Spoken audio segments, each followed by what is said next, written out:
Hi, welcome back to Unique Minds of the Okanagan. I'm Robb O'Day, and we're on location in Revelstoke with Jacob of Gürth. Where are you from? How did you get into music? How long have you been a musician?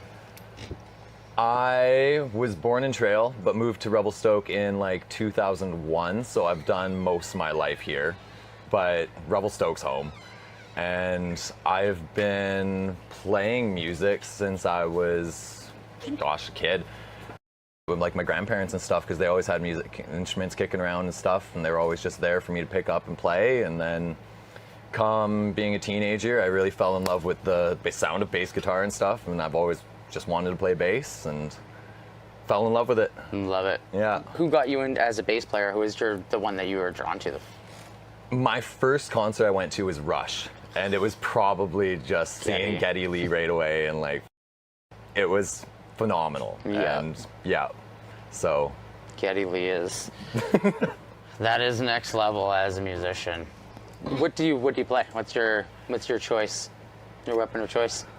For my bass, I always gig on the court that I have because it's my nice beater bass and that kind of thing. So, as the bass player for Gürth, you get to play with toms a ton. Oh, and this tribal aspect. So I'm enjoying the aspect that I get to break down from the rhythm section and head to the melodies and the vocals. So it's a really cool progression. So, how was your experience so far with joining the band and building yourself into a team that has had a 15-year connection?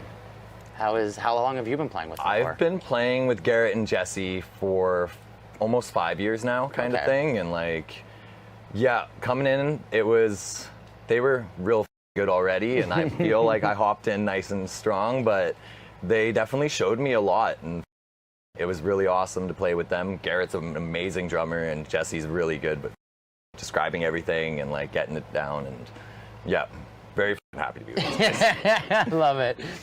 Drummers and bass players specifically. Yeah. That I don't think a lot of people really like. They hear the drum and the bass, and it's like, yeah, it's drum and bass. It's drum and bass. Yeah. That is what music is. Like, the end of the day, that is when you're tapping your foot and you're following along, you're most likely not listening to the guitar. My favorite thing is watching people dancing and moshing around and stuff when we're playing and stuff, and like, it's really awesome knowing that they're dancing around to us. And like, so love it. Yeah. Love being that drive behind that. And what got you into being into progressive metal?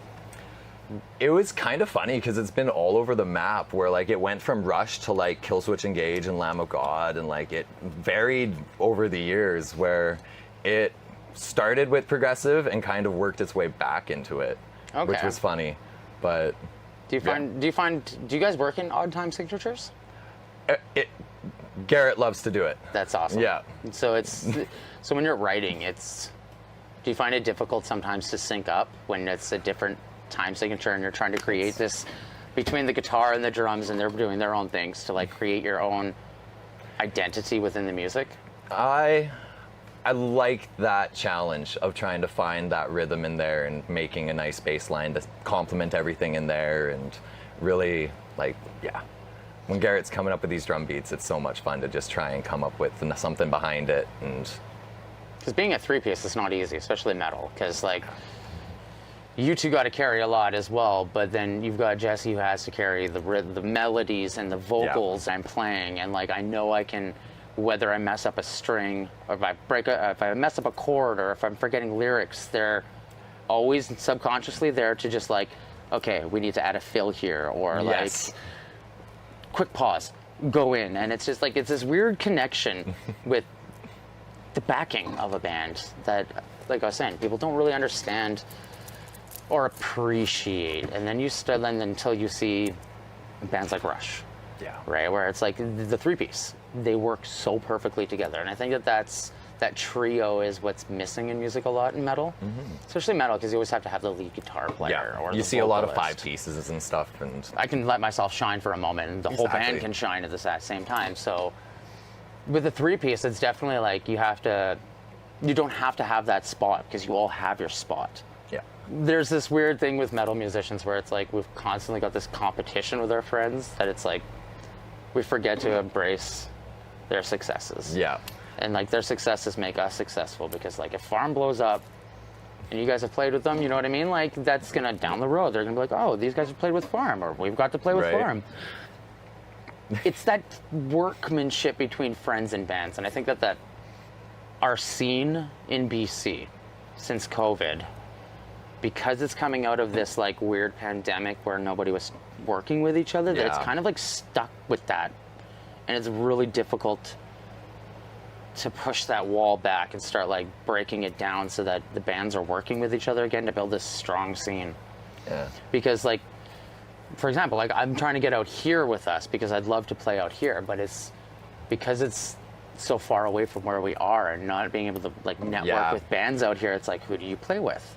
So luckily Jesse reached out, and now I'm like, I've got homies in Revelstoke who Hell yeah. play. And so it's like, that's what you need to do as musicians. It's like, you can't just like expect to book a show in Alberta and anybody know who you are. Yeah. You got to be friends and you got to work with each other. And I think that the genre you guys are in, specifically the progressive metal genre that is in BC, is very tight knit and friendly. Do you have music theory, or are you self-taught? I am self-taught. I was gonna say there is a weird connection between self-taught musicians and prog music, and then there's the ones who are taught theory tend to go towards jazz. But like, there's this weird thing. Prog is like the spiritual network of music genres, if that's the easiest way for me to say it. It is like, if you were to be have this religious experience, you'd be listening to prog, versus like other songs are like, oh, like, I find it one of the easiest genres to write and actually put full emotion into, and like actually full dive into. because there's no limits. There's no limits at all. It's amazing. With you guys working on your album, do you find that it's the experience of sitting down and actually writing a full album? Because you guys are, how many songs are you doing? I think it's 13 on Yeah, this so one. full length. Yeah. It's a that's a big project. And is there a theme to the album? Being a prog band, I'm assuming there's some There is theme. a theme that's very centered on like loss and everything, and yeah, I know Garrett definitely knows a lot more what he's doing. And as you're working on your album, how has that experience been as for you personally? It's been very fulfilling. Like everything's really awesome, and like coming together super awesome, and I love starting to record something and being like, oh, we could tweak this a little bit here and like make a little change and come up with something new for that one little part or something. Like, it's a lot of fun doing it that way and really driving home what you want to make the song sound like. And Do you guys write the songs all together, like sitting down, or does Jesse come up with an idea, or you come up with an idea? it's usually one of us coming in with an idea, and then something like we'll play off of that with each other, kind of thing, and find it together there. But yeah. Like, what's been the most challenging thing for you to overcome while writing the album? Probably just finding some like nice techniques to actually like get some like proper like scales out and stuff in between, like getting some nice riffs and everything, and like getting that dialed in was a little tough at first, playing that fast, because like I came in from a punk band, so we would do a lot of just like regular punk songs and like 4 chords and, like, really fast. yeah, and so harmonies, it was a big step coming in and trying to make those work and everything, and yeah, love it. it's And probably transitioning from being a punk bass player to getting into the metal Prog. more, and yeah. building your team for your band, like you know you have the sound, you guys clearly have the sound, you have the connection, and like building that team is like the best thing you can do before expanding out. So having like those friends that are so dedicated to knowing your music is going to get out there, that they're willing to like do anything for you, and you make that your manager, and they're helping push you. So then you teach them how to do your bookings, and then all of a sudden you guys can focus back onto the music, and it's just like you build this team around you, and it slowly happens, and that's like that 10-year grind, right? Like once you hit the 10-year mark, Yeah. you realize like the team that's built around you, and then you take them with you and just keep going. Exactly. And it sounds like from the way you guys work musically and seeing you guys like blend in the studio is like you definitely have that like brotherhood. You know what I mean? Oh yeah, I was very grateful that like I've blended in quite well because like Jesse and Garrett have been going for 15, 16 years together. So like 5 years ago coming in, it was that big step coming in and fit in great. As you guys have pushed through your album and you have 5 or 6 songs left, is there a goal for after? Are you guys planning to do a tour, or are you planning to do an album release? An album release would, the album releases for sure. Yeah, definitely an album release. It's like a big show, and like I really want to do a tour and go through Western Canada and stuff. And have you ever toured before? no, this would be my first, so Okay. I'm really excited to finish the album and Get out there. buckle down on that. And yeah. Touring's a whole other experience. That's like, I always say, like, you build your band and then you record with your band, and it kind of like you see who works well in that situation. But touring is when you really realize like how hard it is to be a band. Yeah. It's like, that's the difficult things, and that's like the relationship that you have to build, and you kind of have to go through the crappy times as a band to make it through.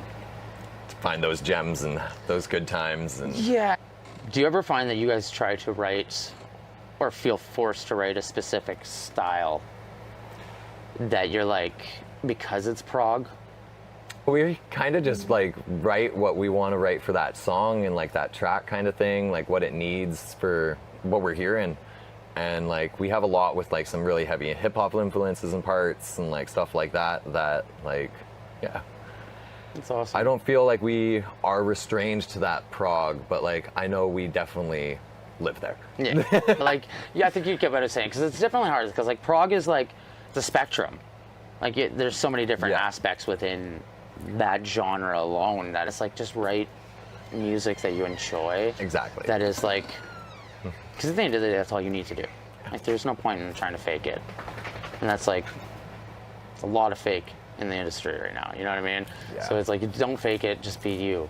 And I think it's like, I want to say it's not like an intelligence thing, but I think like people who are heavily educated and read lots of books and like historically, you know, like they're the history people, they tend to gravitate towards metal because it has this like, you know, like there's tons of metal bands that talk about historical aspects, and like the music itself, it's like most metal comes from Europe. That is very inspiring, and it's like that is where black metal came from. But like symphonic metal is like medieval metal. There's so many cool genres in Europe that we don't have here. Oh yeah, man. That we're almost scared to write, right? Because it's like it's not our culture. You know what I mean? Like we can't write Viking metal because we're not Vikings. We're Canadians. Like we're like, chilling with igloos and polar bears. But like, like culturally, metal is insane. It really is. But then you got to think of like, what is our cultural metal? Like, what is the BC or the Canadian cultural metal? Like, what do they hear when we hear like their music? We're like, oh, this is Swedish metal. I can tell right away. Like, I wonder what Canadian, like, because we can't hear it. It's like trying to hear our own accent. Like, there's something there that is just like, I love. You can tell a band is from BC. Like you can tell a band is from BC, and just because of what they write, and that is like it's. When you start to play with bands across the country too, and you slip their little influences in too, it's really cool, because then it's like Ontario's got a wicked style. They're like that old school deathcore, and like it's heavy and technical. It's like tech metal.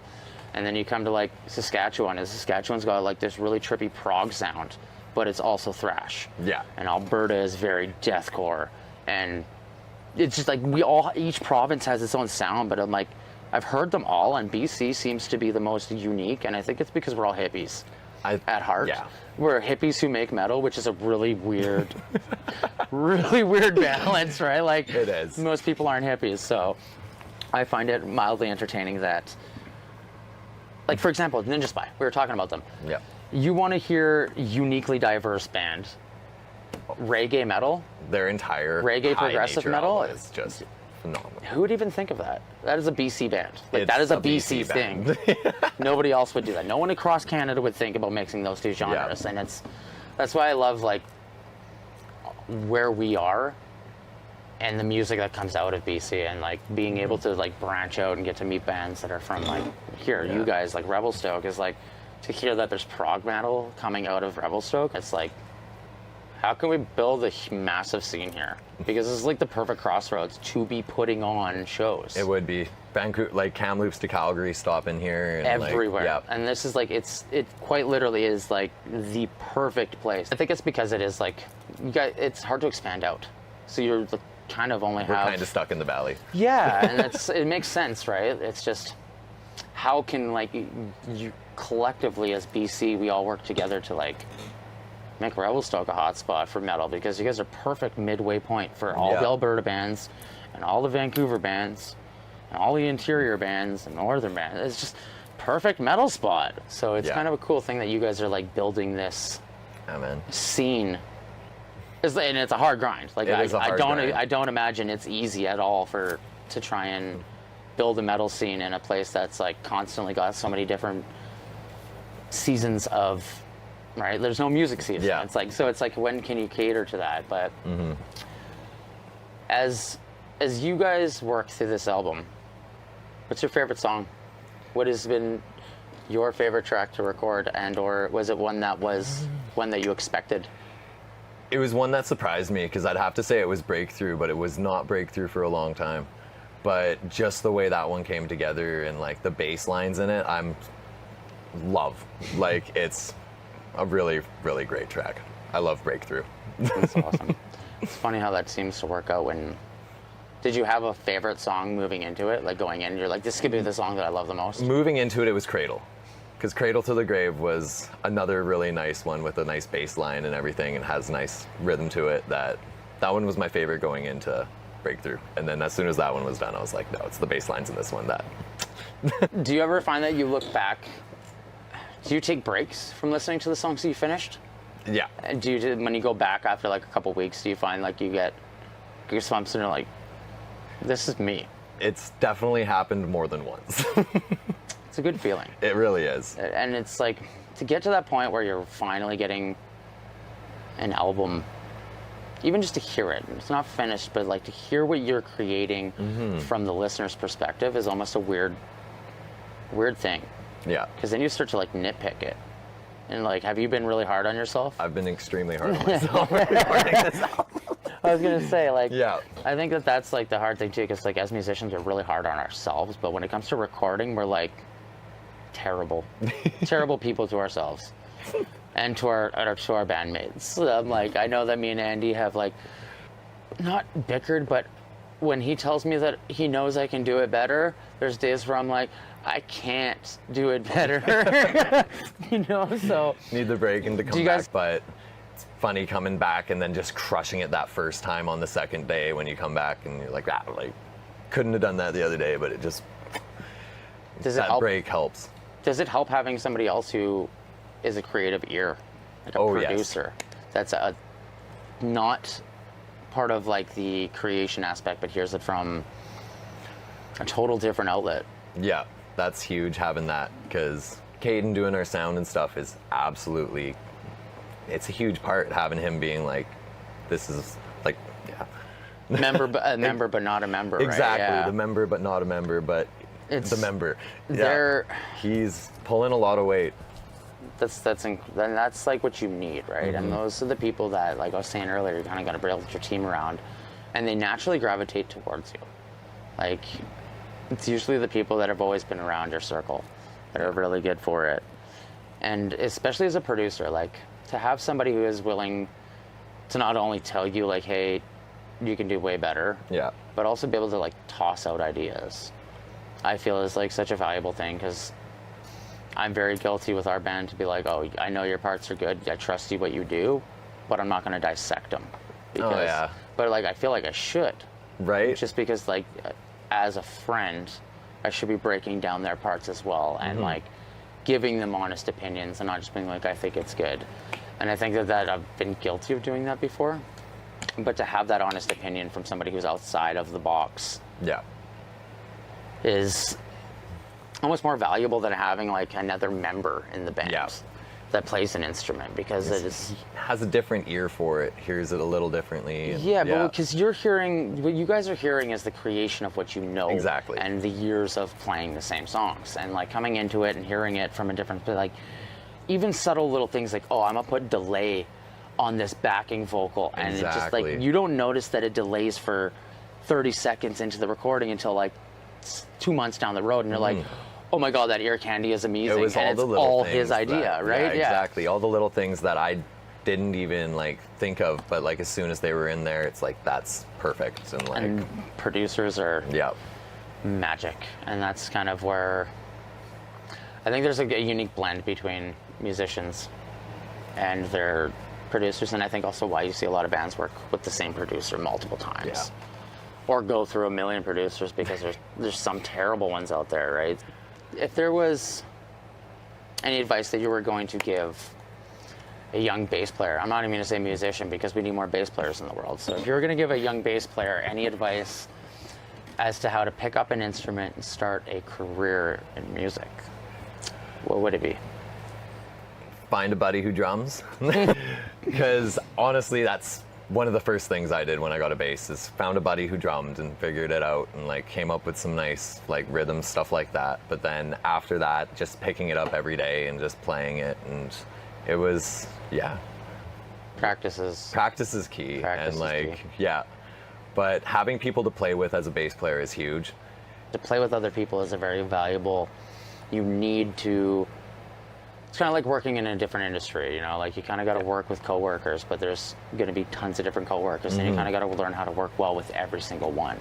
So, I want to thank you for doing this. Yeah, thank you, It's been man. incredible sitting and chatting with you, and Appreciate it. I can't wait to, like, once the camera's off, get to hear your guys' stuff. It's gonna Hells be yeah. super fun. Can't wait to show you. Awesome. We'll catch you guys next time.